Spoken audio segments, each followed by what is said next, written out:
რამდენიმე წუთის წინ ცნობილი გახდა, რომ გურჯაანის მუნიციპალიტეტის საკრებულოს თავმჯდომარემ აპარატის თანამშრომლებს სამსახურიდან წასვლის შესახებ განცხადებების დაწერა მოსთხოვა.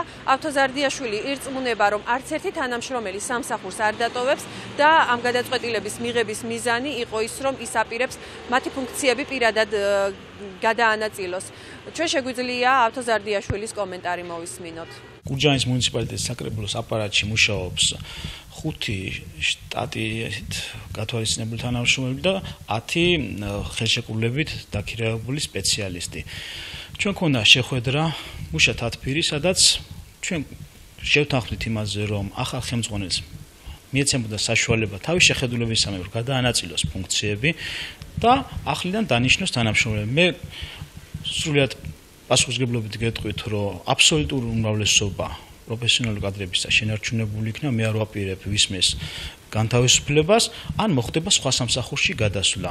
ამდენად არც ერთი თანამშრომელი არ დატოვებს სამსახურს. შეგახსენებთ, რომ საკრებულოს აპარატში 15 თანამშრომელი მუშაობს, მათ შორის 10 ხელშეკრულებით დაქირავებული სპეციალისტია.